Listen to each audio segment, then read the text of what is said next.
इमाम ने फरमाया हमारे दो शिया जब हमारी फजीलत में खुश होके एक दूसरे के गले मिलते हैं, उनकी बाहें छोड़ने से पहले 14 का अल्लाह उनके गुनाह माफ कर देता है। ये सिर्फ हमारी फजीलत की वजह। अब किसी ने कहा कि पैदा हुए और किसी ने कहा नाज़िल हुए। मैं यहां एक लफ्ज बेहतर इस्तेमाल करने लगा। मैं बार बार मुकम्मल तवज्जो चाहूंगा उस लफ्ज के लिए। बाबा जी, एक लफ्ज के ये पैदा होते, दूसरा लफ्ज के नाज़िल होते। मैं एक लफ्ज इस्तेमाल करूंगा, न पैदा न नाज़िल।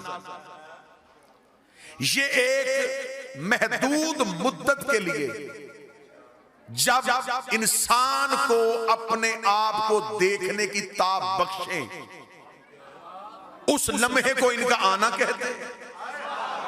और जब ये इंसान से वो ताकत छीन ले, उसे इनका जाना कहते हैं।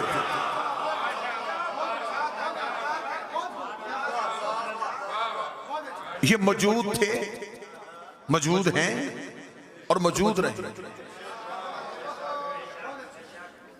थोड़ी देर के लिए जो इनका मुद्दत, इनकी ज़ाहरी हयात तैयबा का तय्युन किया जाता है, तब इन्होंने जमाने को ये इजाजत बख्शी थी कि जमाना इन्हें देख सके। ये जमाने से पहले हैं, ये जमाने के बाद नहीं।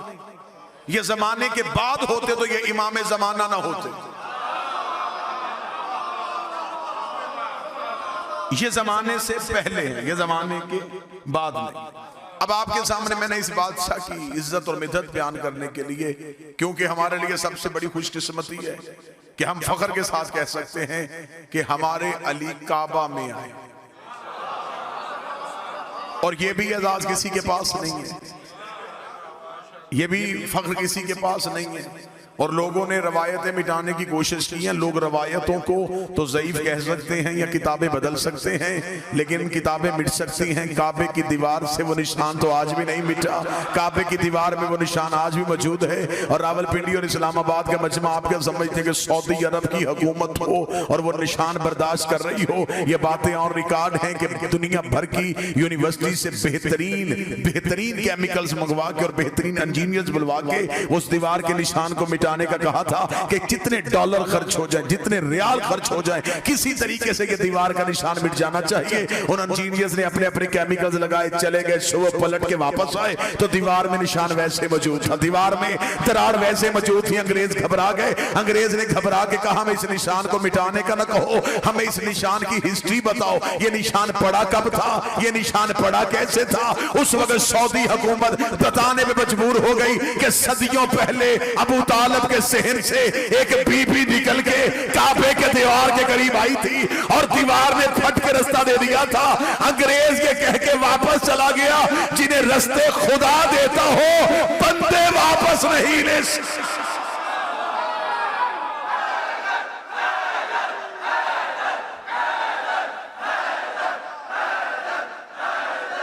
सारे बोले मिलके हैदरी।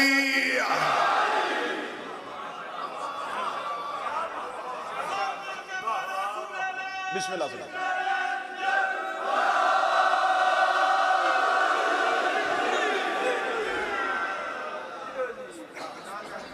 दीवार ने फट के रास्ता दे दिया और यहां से एक नबी की मां को निकाला गया। तो जो पूरी साहब हटाया नहीं गया।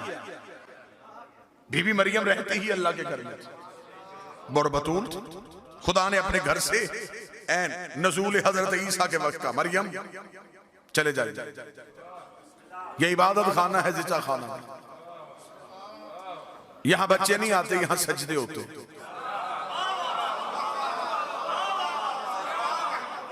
उस बीबी के पास अपना घर भी नहीं था और उस बीबी को सहारे की जरूरत थी। और अल्लाह दे भी बगैर शौहर के बेटा रहा था। शराइत सारी पूरी थी, फिर भी निकाल दिया। अब मुझे दुख होगा जो बंदा जश्न सुनने आया और अगली सतर पे ना बोले अली की मां आई नहीं थी, बुलाई गई। वहां घर भी कोई नहीं, यहां हवेली भी है। वहां बगैर शौहर के यहां ऐसी शर्त भी कोई नहीं। तो मेरे मालिक उसे ऐन वक्ते नजूल ईसा के वक्त निकाल दिया, इसे ऐन नजूल अमीर के वक्त बुला लिया।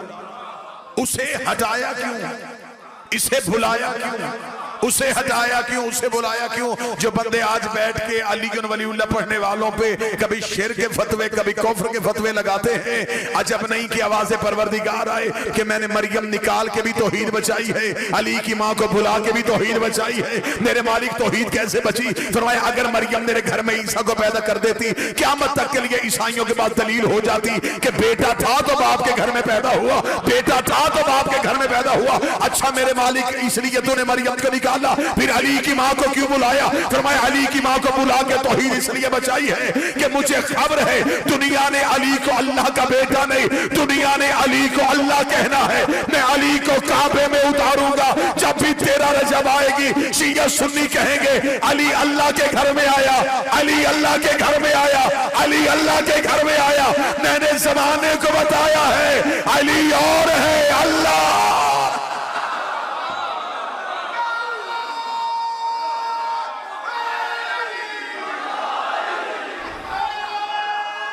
बिस्मिल्लाह से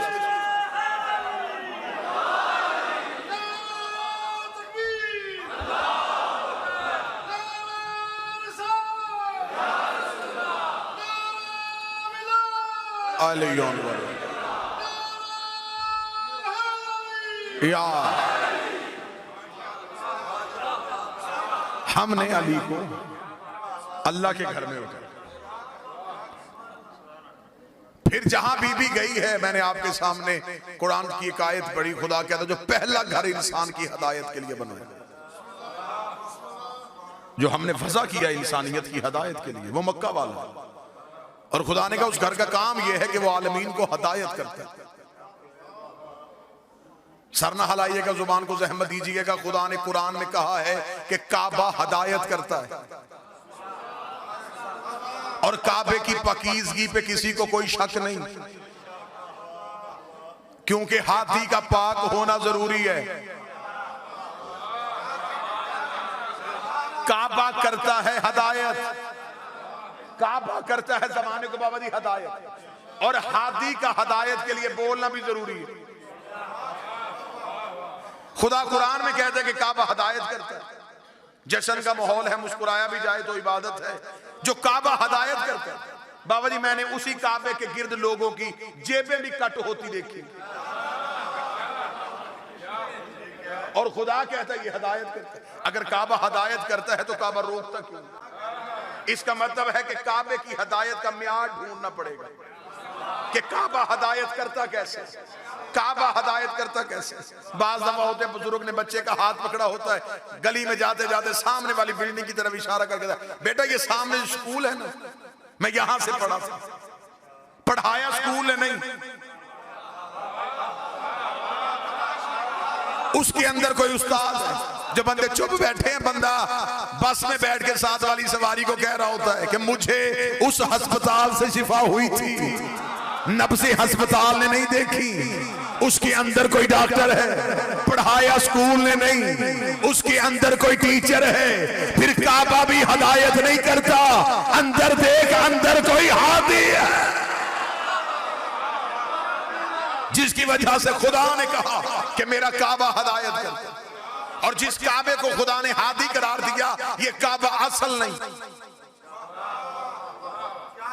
मैं अहले इल्म हजरात की मौजूदगी में जुमला कहूं, जिस बैतुल्लाह की तरफ मुंह करके सजदा किया जाता है, ये काबा असल नहीं, ये है बैतुल मामूर की छवि, ये है जमीन का मरकज, वो है आसमान का मरकज। ये काबा उस काबे की छवि है। लोग असल को सजदा नहीं करते,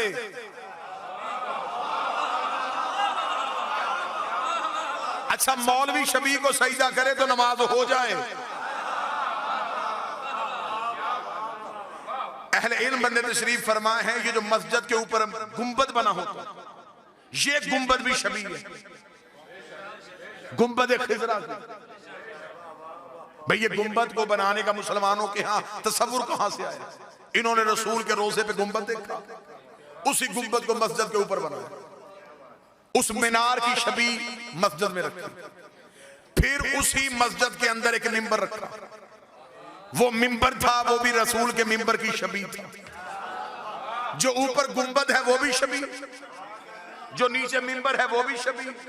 दुख मुझे तब होता है जब छवि के नीचे छवि पे बैठ के मौलवी कह रहा होता है कि छवि देखने से निकाह टूट जाता। जिसके नीचे बैठा वो भी छवि, जिसके ऊपर बैठा वो भी छवि।